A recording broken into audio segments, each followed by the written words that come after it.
Por ejemplo, el manejo de la información se torna difícil de procesar, como un teléfono roto. No hay precios internos, por tanto coordinar las distintas fases de producción es engorroso.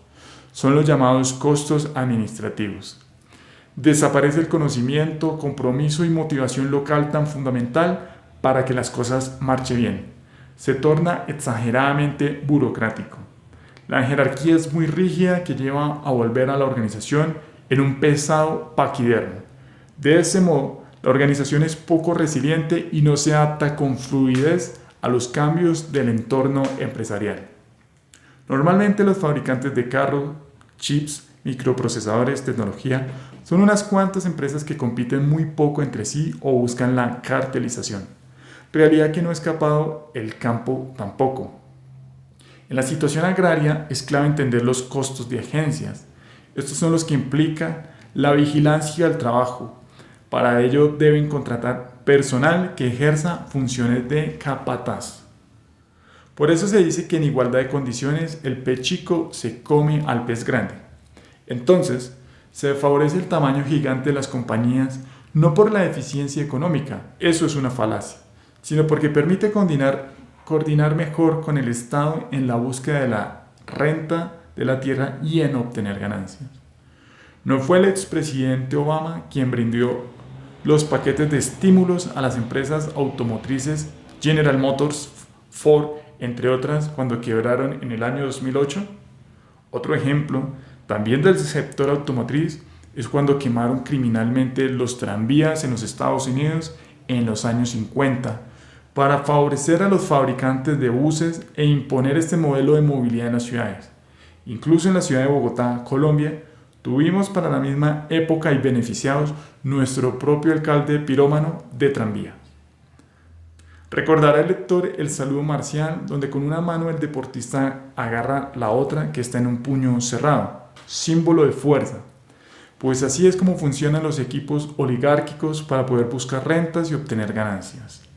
El Estado es el que permite sacar ganancias por sus decisiones de política pública.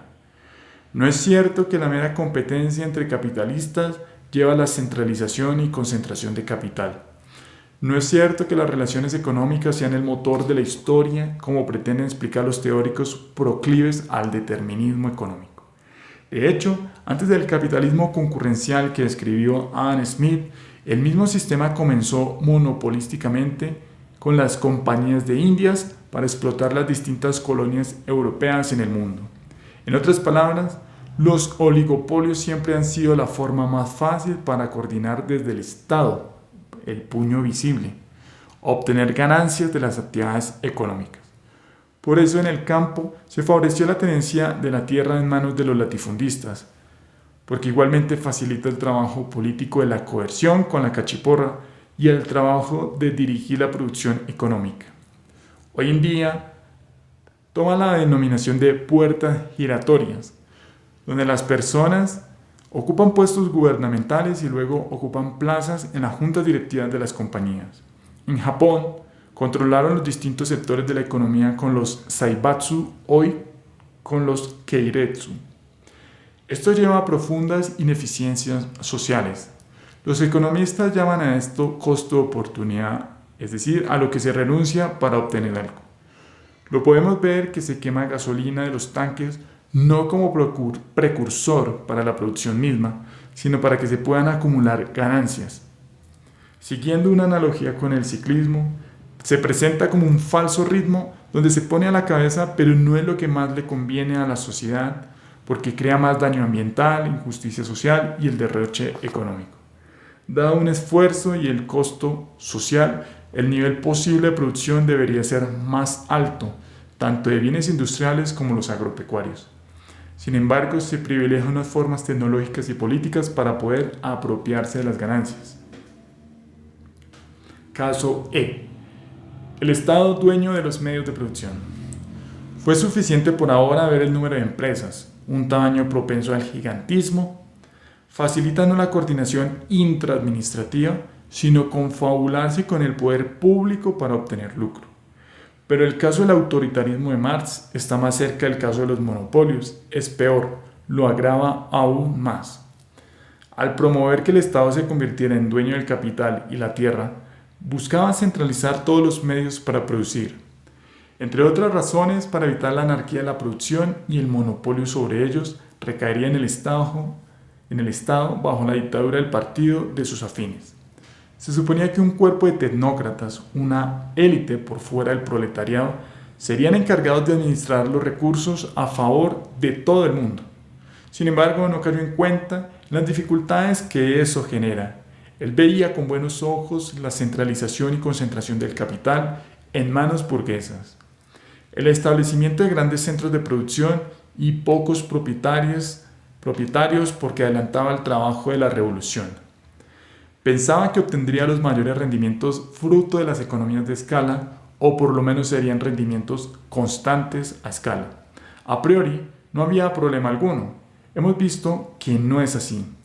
Al establecer la planificación central, los bolcheviques desataron todo tipo de ineficiencias que llevó a la hambruna y muerte de su propia gente. Solo pudo sobrevivir por el imperialismo que representó a los demás países. Algunos hablan que los pangermanos buscaron infligir un castigo a los pueblos eslavos por la búsqueda de la libertad. Por eso solo permitieron que tomara la forma más autoritaria para salir del zarismo. Si bien lograron industrializar un país profundamente agrario y de servidumbre, lo hicieron a costa de su propio pueblo e impusieron el yugo a los países satélites. Todas estas ineficiencias y faltas de libertad conllevaron a que el olema soviético, en la realidad todo es un sistema aparte de uno, encontrara su final con la caída del muro de Berlín, lo cual tuvo repercusiones negativas en la población rusa, como la caída de la tasa de fertilidad, el despoblamiento, reducción de los nacimientos, aumento de desesperanza y el suicidio. Entre las causas de que el olema no funciona es porque genera ineficiencias económicas y sociales. Esa pretensión de conectar todo el aparato estatal y productivo bajo la tutela de un cuerpo de tecnócratas es imposible porque siempre va a ser necesario el conocimiento local. Por tanto, las decisiones a 1000 kilómetros de distancia bajo la ignorancia de un burócrata solo pueden ser desfasadas. El holismo ve a las cosas como un todo indivisible, pero no es cierto. El anhelo de Marx de borrar todo signo de individualidad y volverlo no un fin en sí mismo, sino en un medio para el desenvolvimiento histórico fue lo que fundamentó esos planteamientos.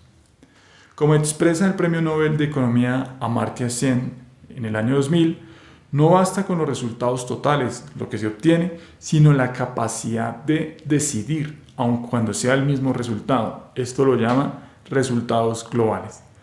Bajo una dictadura, así sea el proletariado, las personas pierden su condición de individuos capaces de establecer relaciones sociales libres y por ende la capacidad de deliberar, elegir, opinar, discurrir, expresar, organizar, liderar. En efecto, se vuelve indiferente a la realidad de su propio país, sin motivación, solo queda el desierto social. A modo de conclusión, y ya para terminar, hemos visto distintas formaciones sociales. No implica necesariamente que exista una teleología o fuerza oculta en el desarrollo de la historia humana, que la misma tenga algún sentido especial. De ese modo, no se entiende por fases de evolución o etapas de civilización, unas pueden aparecer y desaparecer, mas sin embargo, una puede ser más deseada, como lo muestra la reflexión teórica y la misma historia de las distintas sociedades. Acá pues se hace una disertación donde se conectan elementos que se creían puramente económicos, como los rendimientos a escala, con elementos extraeconómicos, entre comillas, como la lucha por el poder político y su administración. No es palabra final. Busco, en cambio, enriquecer un debate que se debe dar en la academia y sobre todo fuera de ella, porque es donde están los beneficiados o perjudicados con las distintas concepciones engendradas. La exposición fue narrada y escrita por Julián Pedraza. En la siguiente entrada seguiremos revisando los pasos de las sociedades humanas.